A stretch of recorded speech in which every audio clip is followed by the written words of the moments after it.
नमस्कार मित्रांनो, हा प्रश्न आपला कंबाईन ग्रुप बी 2 फेब्रुवारी 2025ला जी झाली होती त्याच्यामध्ये विचारण्यात आलेला होता।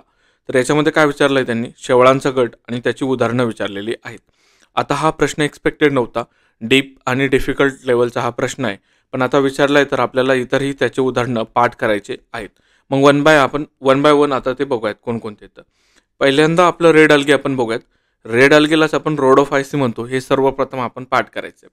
पुढे आपला कोड आहे पीपीजीची, त्यालाच आपण पाणीपुरी गोलगप्पे असं म्हणतो।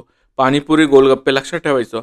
मग काय अर्थ होतो या पाणीपुरी गोलगप्पेचा? तर पी फॉर तुमचं पॉलिसिपोनिया होतं, पुढच्या पी पासनं तुमचं पोरफायरा होतं, जी पासनं तुम्ही ग्रासिलारिया लक्षात ठेवायचं आणि शेवटच्या जी पासनं तुम्ही जेलेडियम लक्षात ठेवायचं। काय पाणीपुरी गोलगप्पे जर म्हणलं तर रेड अल्गी आठवायची। आता कसं लक्षात ठेवा, ज्या पाणीपुरीच्या ज्या पुऱ्या राहतात ना, तर त्या रेड येत असं लक्षात ठेवा। ॲक्च्युली त्या ब्राऊन असतात, पण आपल्याला इथं रेड लक्षात ठेवायचं आहे। पाणीपुरीचं जे पाणी असतं ते आपण चिंचेचं पाणी म्हणतो, ते सुद्धा रेडच असतं। मग फक्त पाणी लक्षात ठेवा, पाणीपुरीचं हे पुऱ्याने लक्षात ठेवलं तर चालेल।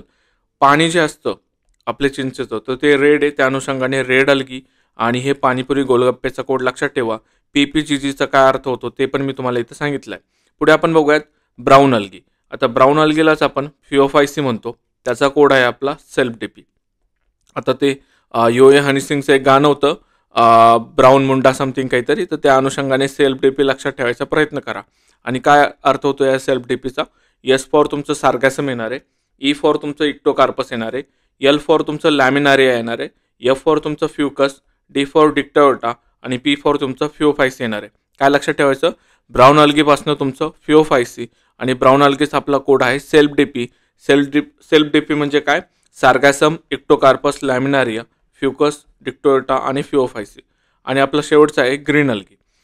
ग्रीन अल्गीलाच आपण क्लोरोफायसी म्हणतो आणि त्याचा कोड आहे UV sun rays can cause cancer. आता ते आपण अल्ट्राव्हायोलेट रेज म्हणतो ना, तर ते इथं लक्षात आणायचे यूव्ही पासनं। तर यूचा आपला फुल फॉर्म होतो युलोथ्रिक्स, व्ही फॉर तुमचं वोल्वॉक्स लक्षात आणायचं, सनरेजचं स्पायरोगायरा, कॅनचं कारा, कॉजचं क्लॅमिडोमोनास आणि कॅन्सरचं क्लोरेला।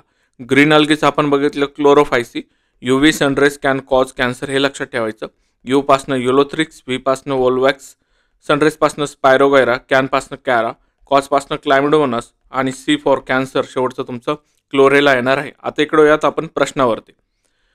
आत्ताच आपण बघितलं, तुम्ही जर बघितलं तर पॉलिसायफोनिया याला एकच तुम्हाला जोडायचं होतं, लाल शेवाळ। हे जरी जोडलं तुम्ही क ला 4 फक्त तुमचं एका ठिकाणी, तरी तुमचं उत्तर येत होतं। अजून एक आपण हिरवं शेवाळला स्पायरोगायरा बघितलं, हे जरी तुम्ही जोडलं असतं, एकचं तुम्ही 3 जर जोडलं तर हे सुद्धा तुमचं इथं, म्हणजे तुम्हाला एक जरी माहीत असतं तर तुमचा प्रश्न इथे सुटत होता। अशा प्रकारे आपण नवीन नवीन ट्रिक्सचे व्हिडिओ आता टाकत राहणार आहे। चॅनलला सबस्क्राईब करून ठेवा। थँक्यू, धन्यवाद, भेटूया पुढच्या व्हिडिओमध्ये। Bye bye.